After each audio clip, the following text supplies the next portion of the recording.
need a pig here. I love a warm pig belly.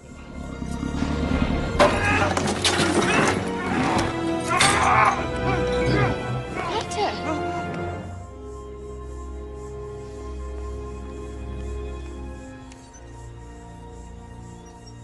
Matt, thanks very much. Pass the scones, please. I'm not leaving without you. Go!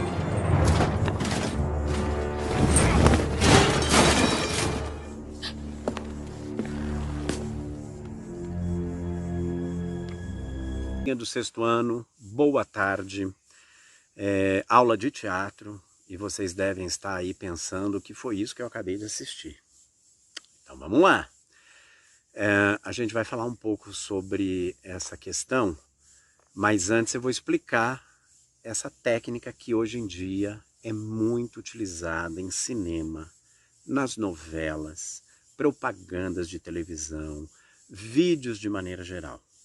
É uma técnica de efeitos visuais com uso de recursos tecnológicos que basicamente consiste em você tem um grande estúdio com um fundo verde, não apenas verde, os fundos podem variar as cores, eu posso ter um fundo azul, eu posso ter um fundo vermelho, mas de maneira geral os diretores de fotografia optam pelo fundo verde. E aí, dentro desse estúdio, os atores fazem as suas cenas. E, através do uso dos recursos tecnológicos, depois, os diretores conseguem produzir o fundo da cena.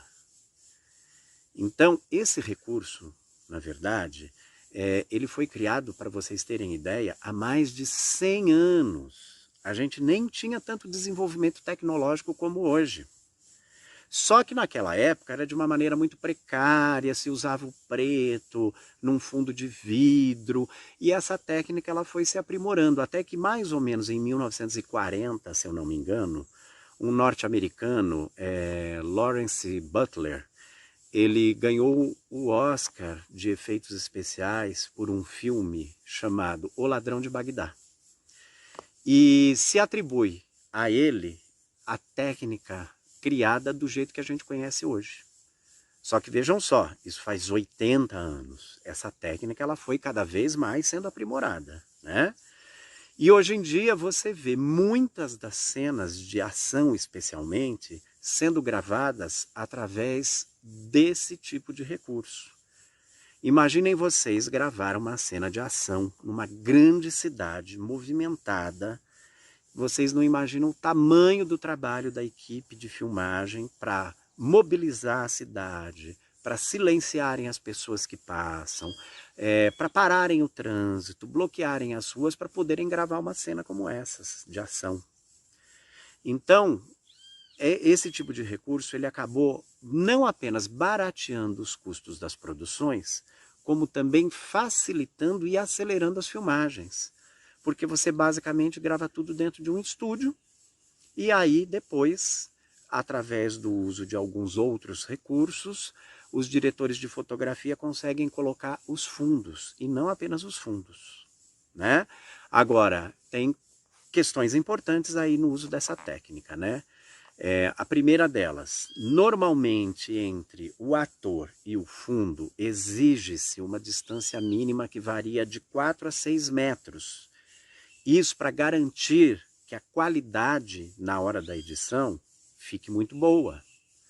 Você também tem que pensar na questão da luminosidade dentro dos estúdios, para que você depois não tenha sombras na hora da edição. Você tem que pensar na cor do figurino do ator. Por exemplo, se eu estiver usando uma camiseta verde, provavelmente eu não poderia usar este fundo verde aqui no estúdio. Eu teria que ter uma cor diferente no meu figurino. Então são várias as questões que envolvem a qualidade do uso do chroma key, né? É luz, você tem cor de figurino, cor de cenário, tem muitas questões importantes, né? Mas o bacana é a gente perceber nesse tipo de situação como é importante no trabalho do ator a sua capacidade de imaginação. Então, esse fragmento que vocês acabaram de assistir, ele na verdade é de Alice no País das Maravilhas. É um trecho da filmagem de uma cena de Alice, né? E ali a gente percebe exatamente como os atores encenam num estúdio vazio, sem absolutamente nada daquilo que é fantasia dentro da história. E aí, esta é a razão pela qual eu resolvi começar a nossa aula de teatro usando um fragmento como esse, né? Exatamente para a gente poder falar sobre como é importante no trabalho do ator a sua capacidade de imaginação. Não adianta eu ter cenário, não adianta eu ter um lindo figurino, não adianta eu ter efeitos de luzes maravilhosos, se no meu trabalho de ator, no trabalho do ator, verdadeiramente ele não acreditar naquilo que ele está fazendo, né? Então esse é o maior desafio no trabalho do ator, ele tem que ser um bom mentiroso. E bom mentiroso no melhor sentido da palavra, hein? Não vai sair por aí dizendo que eu falei que vocês tinham que mentir em casa, tá? O bacana no nosso trabalho de ator é você se colocar no lugar da personagem, viver a história daquela personagem, viver no momento histórico daquela personagem. E isso nós chamamos de empatia. É a capacidade que eu tenho de me colocar no lugar do outro. E para o ator isso é fundamental. Vejam, digamos que eu fosse interpretar um vilão, né? E eu não tenho a essência daquele vilão. Eu não penso e sinto as coisas como o vilão sente. Mas eu tenho que passar para o público a verdade da história dessa personagem. Eu tenho que fazer o público acreditar que eu sou um vilão. Eu tenho que fazer o público se convencer daquilo que eu estou dizendo, mostrando para eles.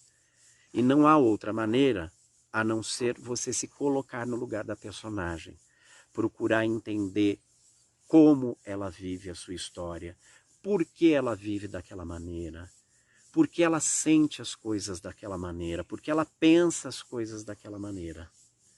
E só quando eu descubro tudo isso, eu de fato consigo entrar numa cena e passar para o público a verdade.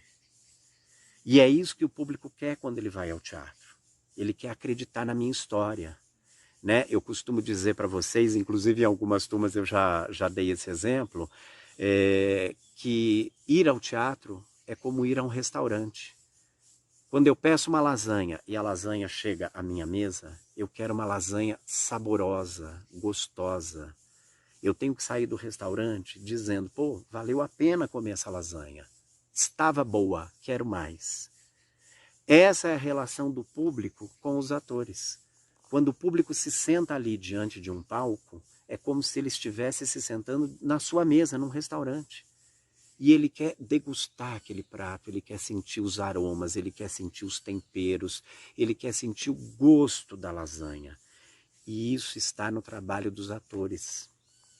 As luzes, os cenários, os figurinos, os acessórios de cena, objetos de cena, a música, tudo isso contribui para que a história seja contada de maneira mais verdadeira, mais envolvente para o público. Mas a base do trabalho do ator está nele, em como ele sente a história, em como ele vive a história e a verdade que ele passa pelos seus olhos, pelas suas expressões, pela sua emoção. E aí, turminha, por isso que eu quis passar um trecho de Alice no País das Maravilhas para vocês verem. Se vocês notaram bem, aquelas atrizes estão ali num estúdio vazio, absolutamente vazio. E elas precisam desenvolver a capacidade de imaginação dentro da cena. Elas recebem o texto, recebem o roteiro, o diretor tem um papel muito importante, porque ele vai enriquecer os atores com informações sobre a história, sobre como as coisas vão acontecer depois que um efeito como aquele for aplicado à cena. Mas o ator tem que estar dentro daquele estúdio acreditando naquela história, acreditando na personagem e vivendo aquela situação, aquela personagem da maneira mais verdadeira possível.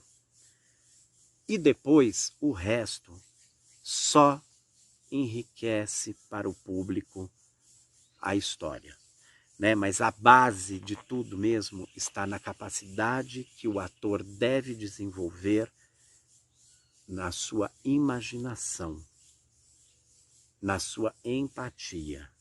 E aí eu queria colocar um pouquinho para vocês na aula de hoje a importância disso, né? Falar um pouquinho da empatia, da sua capacidade de imaginação dentro de uma cena, e para isso eu usei um trechinho de Alice no País das Maravilhas, só para ilustrar um pouquinho a nossa aula. Bom, turminha, é o seguinte, terminando o vídeo eu vou colocar mais 2 para vocês verem, um dura 10 segundos, o outro dura 1 minuto, mas são 2 outros exemplos de filmagem em cinema para vocês verem essa ideia de como o ator deve ser imaginativo e se colocar no lugar da sua personagem. E por fim eu vou anexar aqui também para vocês verem 3 fotografias, porque esse é um efeito que a gente pode usar inclusive para fazer trabalhos fotográficos e vai ficar muito bacana. Tá? Espero que tenha sido interessante. Isto não é uma tarefa, isto é uma contribuição para a aula, é uma informação a mais para vocês somarem ao aprendizado sobre teatro, tá? Então não tem nenhuma preocupação com tarefa. Acho que é bacana aqui, mais como curiosidade mesmo e como um conhecimento sobre a linguagem que a gente trabalha. Tá bom? Fiquem bem, tudo de bom.